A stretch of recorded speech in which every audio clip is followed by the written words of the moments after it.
Oh my God, the Charlotte Hornets might actually be back. I used to pray for times like this, man. 3-0 start in the California Classic.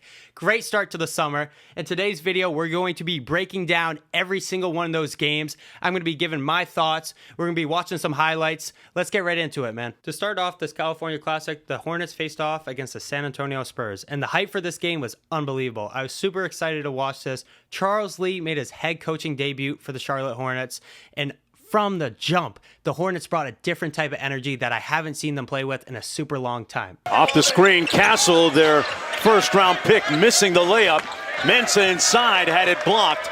And here come the Hornets the other way. So, Deuce, we saw Castle get the first touch, and Smith knocks down the long three. Now, when you look at these practice clips from before the Summer League, you can see Charles Lee is huge on defense, and that's what I love to see. I mean, huge defensive-minded coach, and it was shown right from the start of this game. The Hornets came out, they were causing turnovers, deflections, blocks, steals. We were diving on loose balls, the energy was at an all-time high. The Hornets got out in transition really well. The Hornets really fed off turnovers in this game. They had 10 points off of turnovers and 16 points in transition. Mohamed Ugay really stepped up in this game. He had 3 out of the team's 7 blocks. He had 21 points in only 22 minutes of play and threw down this crazy poster. Watch Doug take his team. Oh, man! Also shooting 64% from the field, Mohamed Ugay really stepped up and made his name known. His presence was felt on the defensive end, obviously with the 3 blocks, but offensively, I mean, this kid can play. He really proved in this game that he might deserve one of those 2-way contracts. The Hornets beat the Spurs in nearly every single box score category and ended up winning this game by 32 points. Just a great way to start off the summer. The Hornets kicked off Game 2 versus Team China. Unfortunately for Mohamed Ugay, in the first 6 minutes of play, he left with a right ankle injury and did not return for the rest of the game. But the other Hornets players really stepped up.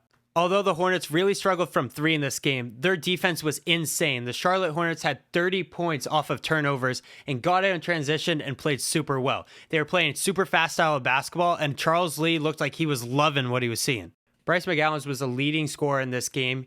12 out of his 20 points came from the foul line. He was super aggressive and really did a good job at getting to the rim and finishing strong. I actually live streamed and broadcasted this whole game on my Instagram live. If you guys are not following already, the link will be in the description. Go check it out. The last game of the California Classic was 2 very good teams, both undefeated, highly anticipated matchup, and this one was super fun to watch. This game was super back and forth the whole first half, and at halftime, the Hornets were down 5 points. This was actually the only time the Hornets were down the entire California Classic, which is absolutely insane to think about. The Hornets came out in the second half with a different type of energy. It was actually kind of cool to see this team face some adversity and then how they bounced back and responded. Charles Lee must have gave them a really good halftime speech because they came out firing in the second half.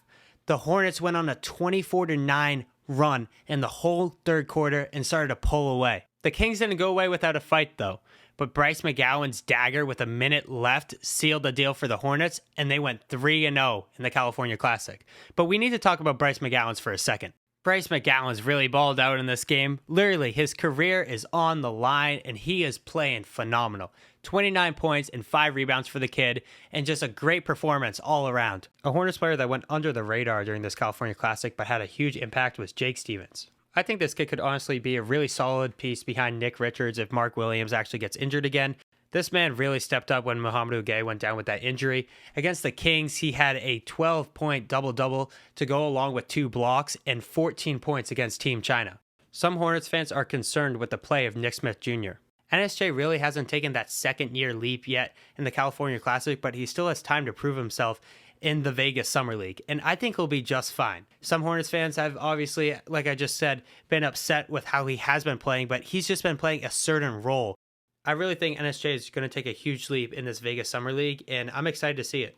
Here's some final stats I'm going to leave you guys with. Along with the Hornets going 3-0 in the California Classic, we averaged 92 points per game, along with 19 assists per game and 10 threes made a game. News just came out that Josh Longstaff, the new Hornets assistant coach, will be taking over for Charles Lee as the head coach in Vegas, and Charles Lee is going to be taking a step back just for the rest of the summer. We also know that Brandon Miller, who was just playing with the USA Select team, will be playing in 1 or 2 Vegas games, and 6th overall pick will be making his debut, Tijon Salon, in one of the Vegas games as well. So super excited. The future is on the rise. The culture is on the rise. Thank you guys so much for watching. I appreciate it. Don't forget to follow the Instagram and follow the TikTok. Have a great rest of your day, everybody. Culture is out.